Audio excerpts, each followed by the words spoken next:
All right, big story out of Jacksonville that a kicker on the Jags said that during a stretching exercise, Urban Meyer came over, swore at him, and kicked him. And my takeaway on this is it sounds so egregious. It may be a situation where Shad Khan steps in and gives him the out to fire him. I thought Urban Meyer was going to get a second year. There was a story at Washington where Jimmy Lake was the football coach, and I had some access to some of the top boosters. They wanted Jimmy Lake out. But they were concerned that they had not given Jimmy Lake more than a year and a half. Half the year was due to the COVID year. And so there was a sensitivity about firing a young coach and the sense that it was unfair. And then Jimmy Lake hit a player, and it gave the University of Washington an out. This feels the same with Urban Meyer, that there's an uneasiness within the staff and ownership with Urban, and what they needed is an out. This is an easy one for Shad Khan. You're literally kicking a player. It is so juvenile.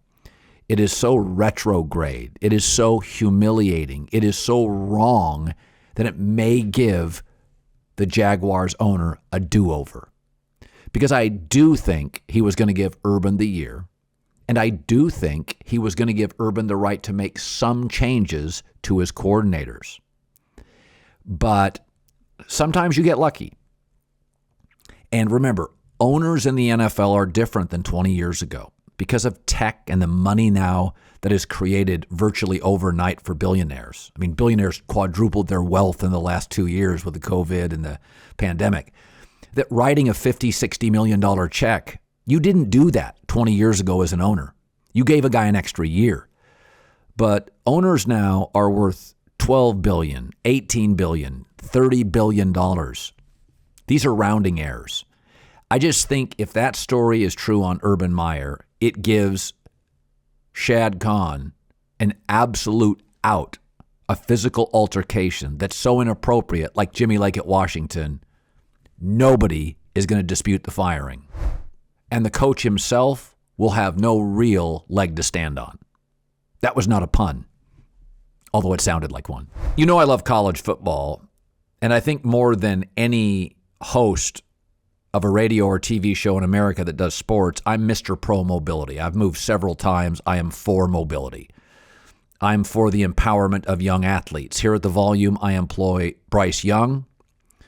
I employ Inside the Garage, Kyle Hamilton, and 3 other Notre Dame football players. I am for name, image, likeness. I am for the transfer portal. I am for players making money. And I am for mobility. Coaches, players, executives, athletic directors, everybody. But the idea that regulations or an oversight committee aren't needed for this NIL, I kind of shake my head at it. Listen, think of all the restrictions a professional athlete has. There are salary caps.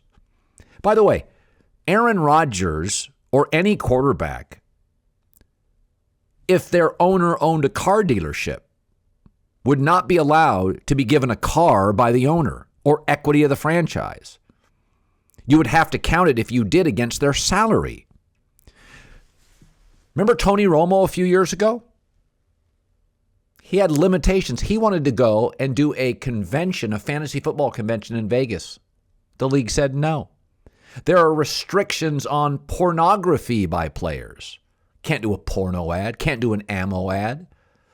There's all sorts of limitations for pro athletes. Not only are salaries capped per team, name, image, likeness, there's no cap at all.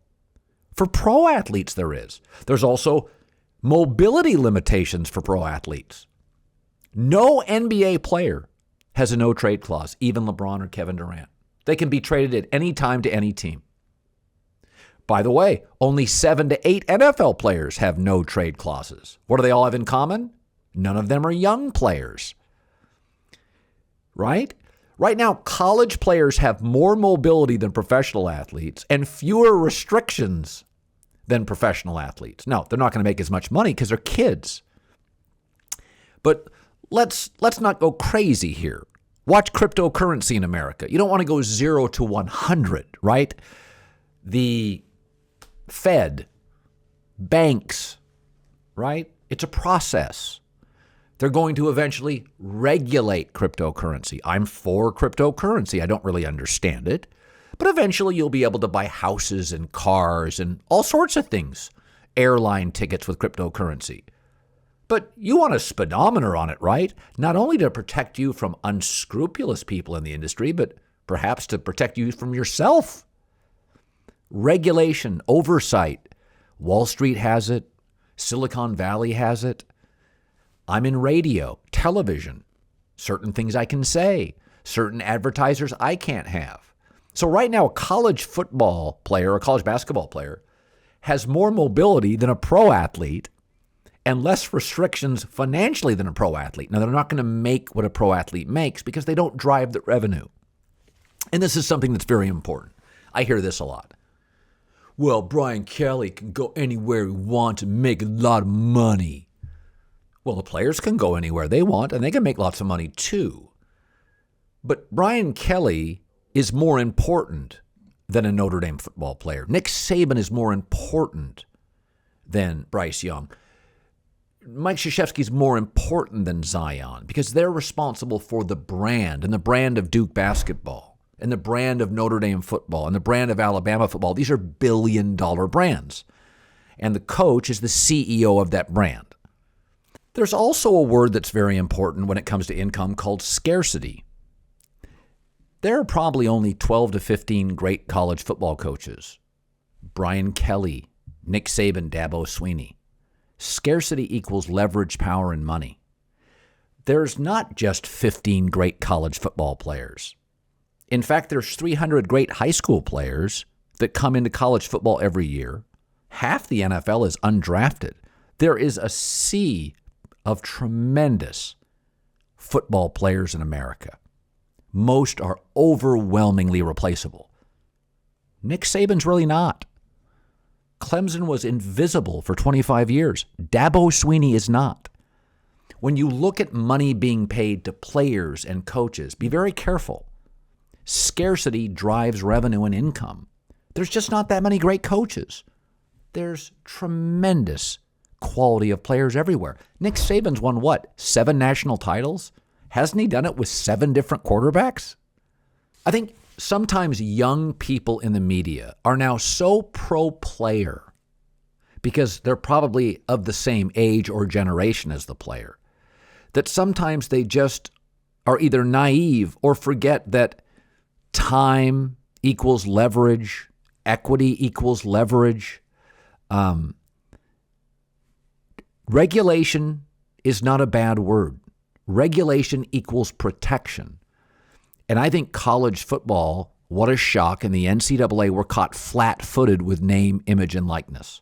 I do not think it's the best thing for the sport that the richest boosters can pay players whatever they want, whenever they want. Now, I'm not naive. I know there's been under-the-table payments with secrecy and discretion for years. But I don't think the sport is better served having the richest people pay players whatever they feel like paying them. I don't think that's good for the sport. Let's just say, for example, Mark Zuckerberg became a fan of USC and said, I'm going to pay every single recruit $5 million to go there. And they got the best players in America from the South, the Midwest, the Carolina coast, Texas. Would you be for it then? Big brands have always dominated the sport, but we need regulations on Wall Street. We need them in radio. We need them in television. We need them in Silicon Valley. We need them in sports. Even though college football, we believe, lacks parity, This year gave us lots of it. Michigan's in the playoff. They beat Ohio State. Cincinnati's in. Oklahoma State, a player or two from getting in. It was close. It was fun. We didn't think Alabama would dominate. Ohio State's not in. Clemson's not in. That's why this season was so much fun. I just don't want a handful of rich people controlling sports. I like in the NBA that small markets win. I like the Milwaukee Bucks and the Phoenix Suns now crushing. I like the fact that New York and Los Angeles and Washington, D.C. don't dominate our sports simply because of money. And they don't dominate. Why? Because of regulations. College football, college basketball, they need some regulations too. I'm not anti-player. I'm pro the sport.